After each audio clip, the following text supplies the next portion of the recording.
एक अजमेर दरगाह के वो कौन है, वो दीवान का बेटा है। देखिए, ख्वाजा एक्ट के तहत वो दीवान गवर्नमेंट का एम्प्लॉय है, नौकर है वो गवर्नमेंट का। दरगाह अजमेर शरीफ का वो पीर, वो नारंगी संतरा, वो छिला हुआ अमरूद, मुसलमानों के खिलाफ, वो हर मामले में बीजेपी के सपोर्ट में, ये जो भी है कहा जाता है कि ये अजमेर शरीफ के ये पीर हैं। सुन्नी हनफी स्कूल ऑफ थॉट, उसमें रूल ऑफ प्रोमिनेचर नहीं चलता, औलाद दर औलाद नहीं चलती है भाई। इसका नसरुद्दीन का दरगाह ख्वाजा साहब एक्ट के हवाले से दरगाह में कोई लीगल रोल ही नहीं है। और ये औलाद की बात करते हैं तो इनके पीरवश शेख हुसैन थे, अकबर आजम जब आया उन्होंने औलाद का दावा किया तो एक इंक्वायरी कमीशन बैठा, ये तमाम डॉक्यूमेंट्स मैं आपको दे रहा हूँ और दे दिए हैं। तो उसमें एक इंक्वायरी बनाई, इंक्वायरी कमेटी की ये रिपोर्ट आई कि बाद 10 पैरवी बिसियार ज़ाहिर शुद्ध कि दावा फर्जंदगी असल नदाश्त, फारसी में ये, after an in depth inquiry the clemency of descendancy is fertile, कि औलाद का दावा गलत है।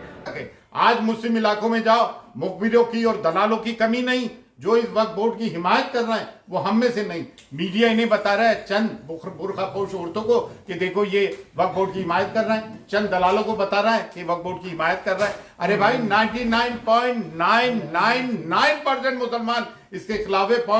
आज कोई अगर मुसलमान ये बात करता है या कोई गैर ये बात करता है कि हम फिरकों में बटे में, तो अल्हम्दुलिल्लाह आज की तारीख में ना हम फिरकों में बटे हुए हैं ना बिरादरियों में बटे हुए हैं।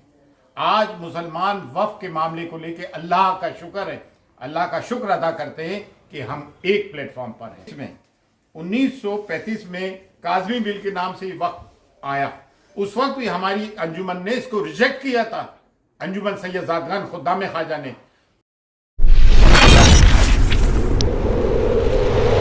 बिस्मिल्लाहिर्रहमानिर्रहीम। In the name of Allah, the Beneficent, the Merciful. अस्सलाम वालेकुम दोस्तों, उम्मीद है खैरियत से आप तमाम लोग।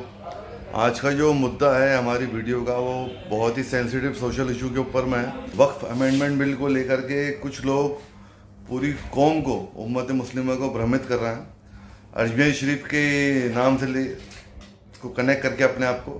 हालांकि उन लोगों का दरगाह हुजूर गरीब नवाज से ना दरगाह शरीफ से कोई लेने देना है, ना सरकार गरीब नवाज की ज़ात पक्ष से कोई लेने देना है। वो लोग गवर्नमेंट एम्प्लॉई हैं, पेरोल के ऊपर में उनको तनख्वाह मिलती है। बहरहाल रज़ाग्राफी बहुत अच्छा चैनल है माशाल्लाह, इसने भी इनको बेनकाब किया ऐसे लोगों को। और हमारे ओवैसी साहब हैं जो कि वक्फ एक्ट के ख़िलाफ़ लड़ रहे हैं, और सरकार गरीब नवाज की बारगाह में अंजुमन सैयद ज़ादगान जो खुद्दाम ख्वाजा साहब की कमेटी है, वहाँ से भी इसकी पहले भी मुखालफत हुई थी अगस्त के अंदर में, और अभी भी मुखालफत हुई है। अभी प्रेस कॉन्फ्रेंस में इंशाल्लाह आपको दिखाऊंगा थोड़ी देर में। तो सबसे पहले तो मैं आपको दिखाता हूँ कि रज़ाग्राफी वाले भाई ने क्या कहा, फिर ओवैसी साहब ने क्या कहा, फिर अंजुमन सैयद ज़ादगान की तरफ से जो उसका कंडेमनेशन पहले भी हुआ अगस्त में, जब ये एक्ट बना, जब ये वक्फ बिल पेश हुआ था संसद में, और अब जब ये एक्ट बन चुका है तो अभी भी प्रेस कॉन्फ्रेंस हुई। ज़्यादा देर न करते वीडियो को शुरू करते हैं। ऐसे बहुत सारे हैं जो यजीद की तरफ थे किसी ना किसी वजह से।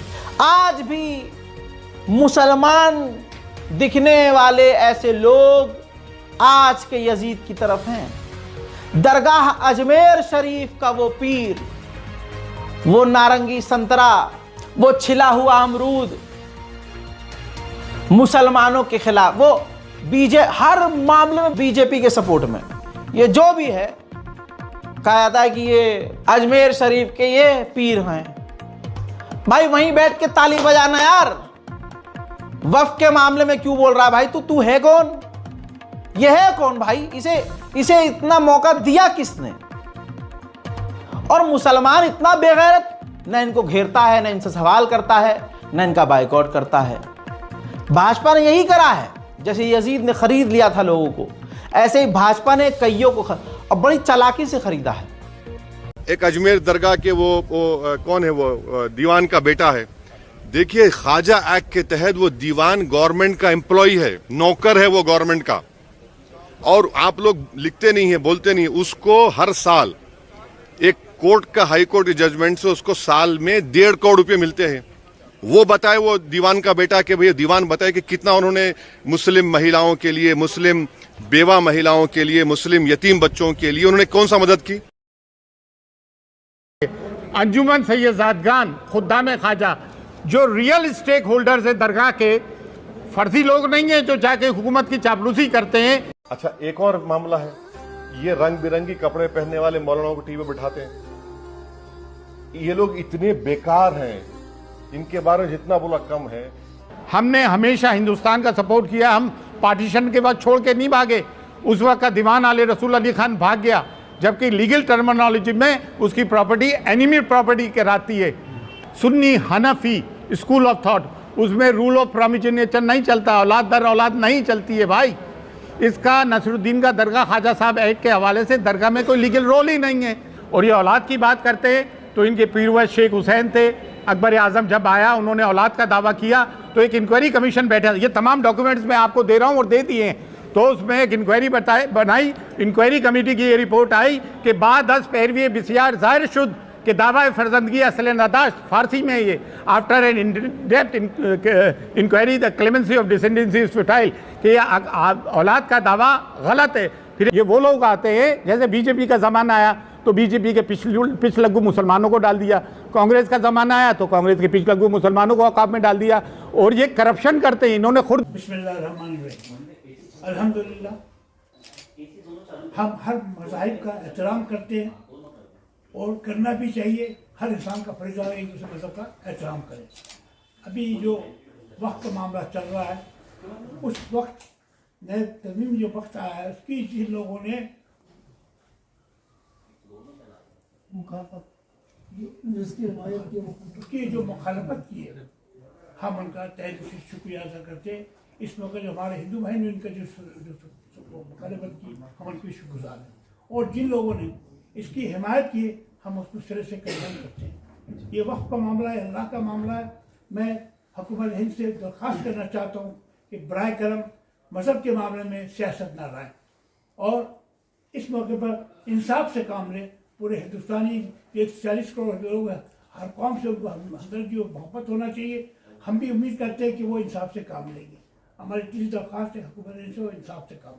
देखिए, ऐसा है कि जैसा हो रहा है पिछले 11 साल से, सांस ही नहीं लेने दे रहा है मुसलमानों को। कभी लव जिहाद, तो कभी आर्टिकल 370, तो कभी ट्रिपल तलाक, तो कभी CAA, तो कभी UCC, तो कभी हर मस्जिद दरगाह खानकाहों के नीचे मंदिर तलाश किया जा रहा है। हत्ता के ख्वाजा मोइनुद्दीन चिश्ती रहमतुल्लाह अलैह की दरगाह में मंदिर तलाश किया जा रहा है, और खामोशी गवर्नमेंट। और जब ये बिल पास हुआ राज्यसभा में तो जय श्री राम के नारों के साथ पास हुआ। ना तो वहां पे अल्लाह अकबर के नारे की जरूरत है, ना जय श्री राम के नारे की जरूरत है। ये एक कम्युनल एजेंडा है जो साफ तौर से जाहिर हो रहा है। फिर इसके अंदर क्या है, वक्फ बाय यूजर को निकाला जा रहा है, लिमिटेशन एक्ट को अप्लाई किया जा रहा है, यानी कि टेनेंट किराएदार को इसकी मालिकाना हैसियत दे दी जाएगी। गवर्नमेंट की कई ऑफिसेज हमारे औकाफ की प्रॉपर्टीज पे, और हमें ये कहा जा रहा है कि जहां औकाफ अपना वक्फ झंडा गाड़ देती है उसकी मिल्कियत हो जाती है।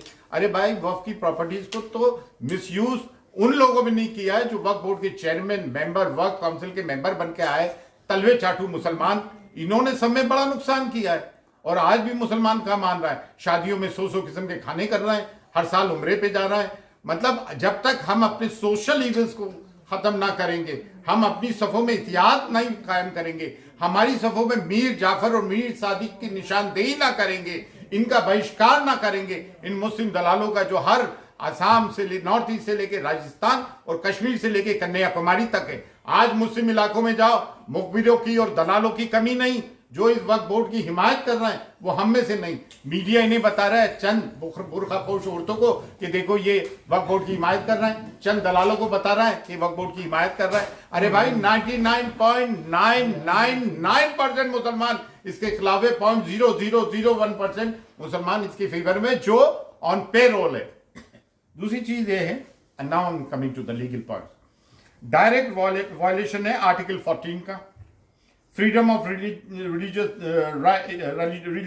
राइट आर्टिकल 15 का, आर्टिकल 26 का वायलेशन है। हर रिलीजियस डिनोमिनेशन को अधिकार है कि अपने NGOs और चैरिटेबल ऑर्गेनाइजेशन चलाएं, आर्टिकल 29 का वायलेशन है।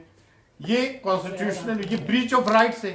और 5 कॉन्स्टिट्यूशनल बेंच के जजेस बैठ के इसको फैसला करें। ये लड़ाई लंबी है, जैसे किसान आंदोलन की थी, लेकिन सुप्रीम कोर्ट को, ऑनरेबल सुप्रीम कोर्ट को, honourable chief justice of India को इस पर एक टेम्परेरी स्टे लेना चाहिए, वरना कोर्ट में लड़ाई चलती रहेगी और ये हमारी जगहों को बुलडोज करते रहेंगे। ये हमारे साथ जुल्म है, जुल्म की इंतहा है। दूसरी चीज ये है कि पर्सनल लॉ बोर्ड से भी एक गुजारिश है, वो ये गुजारिश है कि जैसे ट्रिपल तलाक के मामले में, बाबरी मस्जिद के मामले में इनका जो एटीट्यूड रहा, बड़ा डोसाइल एटीट्यूड रहा। हम ये चाहते हैं कि इनके एटीट्यूड में एग्रेशन हो। इसका मतलब ये नहीं कि हम वायलेंस ब्रीच कर रहे हैं, लेकिन अब इनको अपने तरीक़ाकार में तब्दीली लाना पड़ेगी। इससे ये काम नहीं चलेगा और एक यूनानिमस डिसीजन लेना पड़ेगा, बिल इत्तेफाक राय, उसमें जमीयत उलमा हिंद भी हो, जमात इस्लामी भी हो, दीगर ऑर्गेनाइजेशंस भी, वो मुस्लिम दरगाह और खानकाहों का आना भी जरूरी है। दरगाह और खानकाहों के वो सरकर्दा मुसलमान जो मुसलमानों के हक में बाबांगे दौल बोलते रहे, ना कि वो दलाल जो कि हुकूमत की चापलूसी करते रहे अपने छोटे छोटे इंटरेस्ट के लिए, अपने मफादात के लिए, जिनके चेहरे आज काले पड़ गए और चेहरों पे तबर्रा बरस रहा है। दूसरी चीज ये है, हम हिंदुस्तान की सालमियत में, इसकी अखंडता में विश्वास करने वाले लोग हैं। इसीलिए हमने 1947 के पार्टीशन को ठुकरा कर इस देश में जहां हमारे बुजुर्ग दफने कब्रें हैं, इसको अपनाया है। लेकिन हम इस बात को भी फरामोश नहीं कर सकते कि हमारे सामने बद्र हुनैन, खैबर और खंदक, करबला भी है, जुर्रत अली और फिक्र हुसैन हमारा दस्तूर अमल भी है। और इस तरह के मामलात में ये हमेशा से इन इस्लामिक दुश्मन और मुस्लिम दुश्मन ताकतों के खिलाफ ये एक मील का पत्थर साबित हुई है। आज कोई अगर मुसलमान ये बात करता है या कोई गैर ये बात करता है कि हम फिरकों में बटे हुए, तो अल्हम्दुलिल्लाह आज की तारीख में ना हम फिरकों में बटे हुए हैं, ना बिरादरियों में बटे हुए हैं। आज मुसलमान वफ़ के मामले को लेके अल्लाह का शुक्र है, अल्लाह का शुक्र अदा करते हैं कि हम एक प्लेटफॉर्म पर हैं। आप देखें, मुझे एक बात बताइए, एक चीज़ और लिखी है कि अगर कोई मुसलमान इसको वक्फ करना चाहे मिल्कियत, ये अल्लाह और उसके रसूल की है। पहला वक्फ अल्लाह के रसूल सल्लल्लाहु अलैहि वसल्लम ने कायम किया था कि कोई मुसलमान अगर कोई चीज़ वक्फ करना चाहता है मुस्लिम फॉर 5 ईयर, 5 साल के लिए प्रैक्टिसिंग मुस्लिम हो। ये कौन डिसाइड करेगा भाई कि वो प्रैक्टिसिंग मुसलमान है नहीं है, नमाज पढ़ता है नहीं पढ़ता है, रोज़ा रखता है नहीं रखता है? भाई मुसलमान के घर में पैदा हुआ मुसलमान है, हिंदू के घर में पैदा हुआ हिंदू है, क्रिश्चियन के घर में पैदा हुआ क्रिश्चियन है। ये तो मतलब प्रैक्टिस। और फिर दूसरे ये है कि आप प्रबंधक कमेटी सिखों की हिंदू एंडोमेंट एक्ट में क्या गैर हिंदू है? क्या सिख प्रबंधक कमेटी में क्या कोई गैर सिख है? जीनियों के धर्म स्थलों में कोई, उनके मजहबी मामलों में कोई गैर चयन है? तो फिर हम मुस्लिमों के मामले में कोई गैर मुसलमान क्यों, काय को हो? और दूसरे हमारे को तो लूटा है अपनों ने, इन मुस्लिम दलालों ने जो वक्फ बोर्ड के मेंबर रहे, वक्फ काउंसिल के मेंबर रहे, इन्होंने जमीन को चाटा है, खाया है और आज भी ये दलालियां कर रहे हैं। ये बात तो जायज है, लेकिन इसका मतलब थोड़ी कि कोई गैर मदाखलत करे हमारे कामों में। देखें, बारगाह हुजूर गैर सुल्तान ख्वाजा मोहिउद्दीन चिश्ती की वो दरगाह है जहाँ से मजहबी हमआहंगी का मतलब कम्युनल हार्मनी का, सांप्रदायिक सौहार्द का हमेशा पैगाम गया, लेकिन यहाँ से कलमा हक भी पढ़ाया गया है, दीन इस्लाम को भी फरोग दिए। 800 साल की हमारी मिरास ये बताती है कि हमने थिक एंड थिन में हमेशा इस देश की सालमियत का भी और मुसलमानों का भी ख्याल रखा है। जब 1935 में काज़मी बिल के नाम से ये वक्त आया, उस वक्त भी हमारी अंजुमन ने इसको रिजेक्ट किया था। अंजुमन सैयदादगान खुद्दाम ख्वाजा ने वक्त बिल जेपीसी फॉर वक्त 2002 आया, जिसके संग गौतम चेयरमैन थे। उस बिल के मामले में भी हमने जाके ये फॉर वक्त जेपीसी फॉर वक्त आया था, हमने रिजेक्ट किया। पार्लियामेंट इनेक्स में डिबेट की, कई मीटिंग्स अटेंड किए। अभी अगस्त में जेपीसी फॉर वक्त जब बिल आया, उसको भी हमने प्रेस कॉन्फ्रेंस करके कंडेम किया, उसको सिरे से खारिज किया। और आज जब ये एक्ट बन गया है, तो आज अप्रैल 9 को आज हम फिर इसको कंडेम करते हैं, इस एक्ट को, और हम ये चाहते हैं कि इन चीज़ों को वापस लें।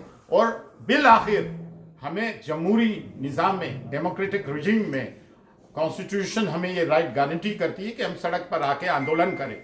जब लोगों ने ट्रेन की पटरियां उखाड़ दी, बसों को रोक दिया, आग लगा दी, वो जायज़ है उनका। हम पीसफुल एजिटेशन करें कि शाहीन बाग बन रहा है, गांधी जी के नॉन कॉपरेशन मूवमेंट के बाद भारत का सब में बड़ा डेमोक्रेटिक और पीसफुल एजुकेशन रहा है।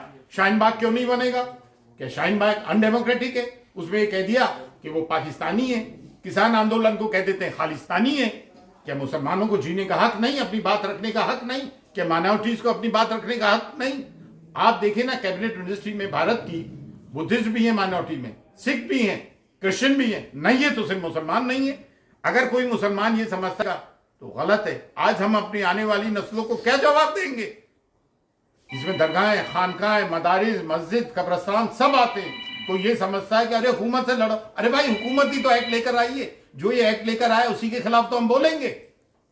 तो ये हमारा आज का मौजू था, हमारा मौकफ था कि हम आउटराइट इस एक्ट को कंडेम करते हैं। अच्छा, आज मैं शेरवानी भी नहीं पहन के आया, ये एक सिंबॉलिक जेस्चर है कि अब शेरवानी उतारने का भी वक्त आ गया है और रोड पर आने का वक्त रहा है। फैसला मुस्लिम पर्सनल लॉ बोर्ड करेगी, लेकिन यूनानिमस डिसीजन हो, बिल इत्तेफाक राय होकर हमें फैसला लेना, जो भी फैसला हो उस पर अमल करना है, कानून के दायरे में रह के, पीस के दायरे में रह के। और हम सुप्रीम को ऑनरेबल सुप्रीम कोर्ट से, honourable chief justice of India से चाहते हैं कि हाँ, इस देश की अखंडता सालमियत जब बरकरार रहेगी, जब हम में प्यार, मोहब्बत, इत्तेफाक रहेगा, जिसके हम हमेशा से हामी भी रहे, कायल भी रहे। ख्वाजा मोइनुद्दीन चिश्ती की दरगाह वो दरगाह है जाके हर धर्म, संप्रदाय, डिनोमिनेशन के लोग आते हैं और हमने हमेशा उनका खैर मकदम किया है। लेकिन हम इस बात को भी नहीं भूल सकते कि हम मुसलमान हैं। अमानिल्लाह, अल्लाह।